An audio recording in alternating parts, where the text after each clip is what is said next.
ద్వారా పరిష్కారమైన పలు కీలక సమస్యలు.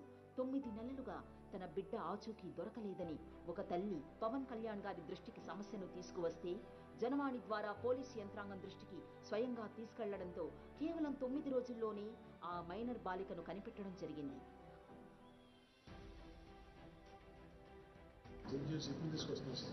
ఇప్పుడు మన టీం రీచ్ అవుతున్నారు సార్. మేబీ వాటిని ఇంకో హాఫ్ అన్ అవర్ రీచ్ అవ్వచ్చు sir.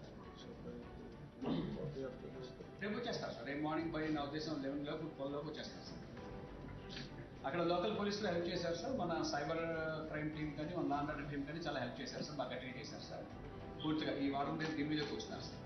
Thank you sir. Thanks for reacting very swiftly sir. Thank you sir. ఆర్థిక సమస్యలతో మెడికల్ సీట్ వచ్చినా సరే చదువుకు ఇబ్బంది పడుతున్న మన పిఠాపురం విద్యార్థినికి 4 లక్షల ఆర్థిక సాయం అందించిన శ్రీ పవన్ కళ్యాణ్ గారు అంగవైకల్యంతో బాధపడుతున్న మహిళకు ట్రైసైకిల్ అందించి వారికి ఆసరా కల్పించడం జరిగింది.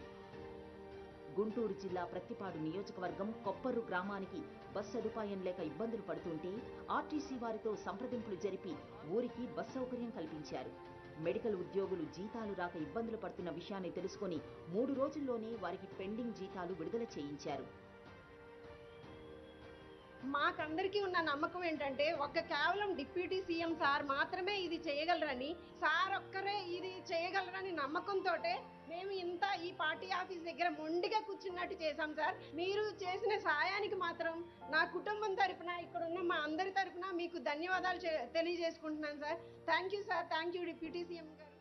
పిఠాపురంలో వృద్ధురాలి స్థలం సమస్య, దివ్యాంగుల సమస్యలు, లా అండ్ ఆర్డర్, లీగల్, అభివృద్ధి, ఉపాధి వంటి ఎన్నో వేల అంశాలపై సమస్యల అర్జీలు స్వీకరించి వాటి పరిష్కారానికి తన గళాన్ని జోడించి ప్రజా సమస్యల పరిష్కార వేదికగా నిలిచి జనవాణి జనసేన భరోసా అంటూ ప్రజలకు ధైర్యాన్నిస్తూ అండగా నిలిచింది జనసేన.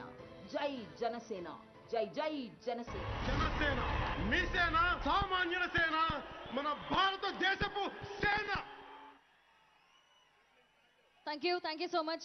ఇది కేవలం ఆరంభం మాత్రమే. ఇలాంటి అభివృద్ధి కార్యక్రమాలు ఇకపై మనం ఎన్నెన్నో చూడబోతున్నాం అనడంలో అతిశయోక్తి లేదు. మరి అలాగే మన మధ్య ఉన్నటువంటి ఈ కళాకారులను చూస్తే మీకు అర్థమవుతుంది కదా. ఇప్పుడు సాంస్కృతిక కార్యక్రమంలో భాగంగా డొల్లు కునిత ఈ సాంస్కృతిక కార్యక్రమం ప్రదర్శించవలసిన కోరుచున్నాం. కర్ణాటక సాంస్కృతిక